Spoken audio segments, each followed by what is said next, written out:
ko inomo. Krut ko pimang jangano, krut ko tang mang duramo, krut ko juru mang ta. Ko nyanya di onanimo, ko jakran di igreimo, rak ko prei na horak greino, rak ko mak prei jur.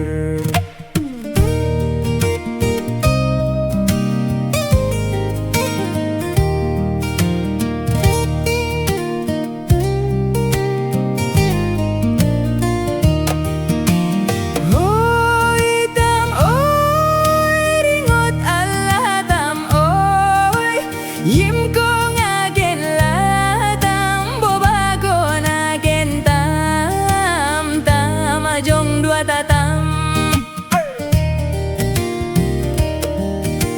Jai mai ki ma ko tam, iji nala arwain. Jai mai ki ma ko tam, icar nagen chua tam.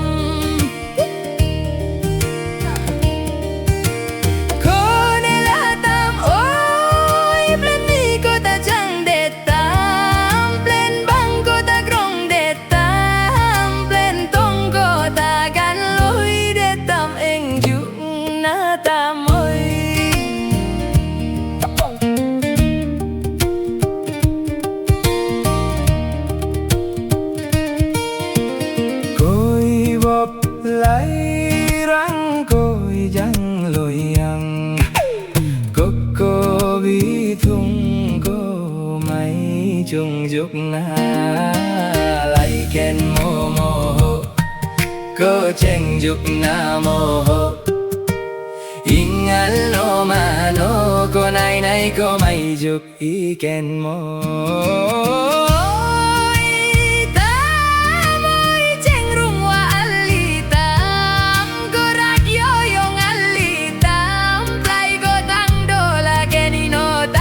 Piherola, play ko tang wer la geni latam, play pireo tam, takong edwa tawatam, takong edwa ta